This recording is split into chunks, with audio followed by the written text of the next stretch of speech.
He's Reno Mokre, a lawyer, human rights activist. Welcome to the show, Reno. Great to have you once again. Reno, what would be your reaction to what Festus Keyamo said? And let's just get the facts out. Because he said something.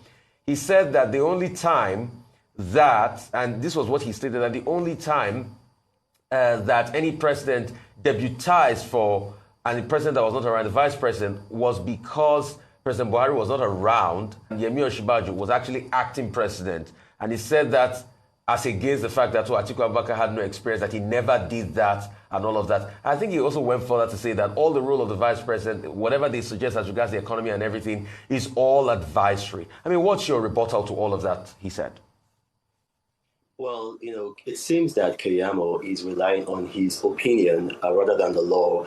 And, right now his opinion has been purchased by Bola Tinubu. So, of course, he would say that. Now, let's look at what the law says. If you look at Section 153 of our Constitution, the vice president is constitutionally the head of the National Economic Council. I think about 2 months ago, while I was in Canada, you interviewed me and you made that point, Rufai, when you were defending Professor Yemi Osinbajo, the current vice president.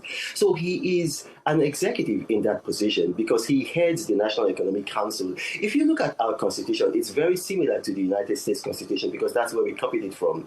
Nigeria and the United States are one of the only few countries that have executive vice presidents, whereby there are constitutional rules clearly defined for them that even the president cannot fire them from. So when you have the National Economic Council, you're presiding there, you're making economic decisions. If you recall, Infraco, which you brought up the last time, was a vehicle that was brought out by the National Economic Council under Osinbajo. But under the former vice president, or rather then vice president Atiku Abubakar, it went further. The National Economic Council was the vehicle whereby the debt relief that Nigeria was discussed with the 36 state governors, because it's composed of the vice president as chairman and the 36 state governors as members, as well as the governor of the central bank.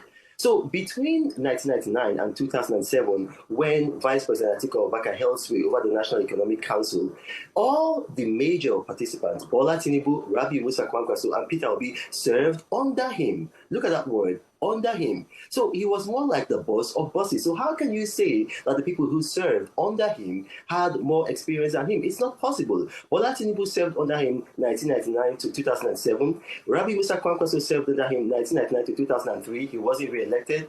And then Peter Obi served under him from 2006 to 2007. Even beyond that, you also have the National Council on Privatization, which is not a constitutional body, but a statutory body. And then the vice president heads that body. And if you recall, when there were probes being made by the National Assembly into the National Council on Privatization, it was Atiku Abubakar that they had to go to, because he was the one who headed it. And he did a very, very good job. He was cleared by the National Assembly. So going further, you begin to see that when, and you mentioned this, in 2003, specifically July 10, 2003, when the president traveled, I believe he went to Namibia, and then the infamous incident with Ngige occurred when Ngige was abducted as a sitting governor, locked in the toilet. Ngige called the then vice president. And if you see his interview that he gave to your sister publication this day, August 16th, 2020, he said that when I called the vice president, he called the then Inspector General of Police, Tafa Balogun, and ordered him, look at that word, ordered him to reinstate me. That is an executive decision when you order the Inspector General of Police. So it's not, I don't know where Festus Keyamo is coming off making these points. These are very, very unprofessional points because he's a senior advocate of Nigeria. He should know better. But I guess these kinds of things happen when you've allowed someone like Bola Tinubu buy your voice.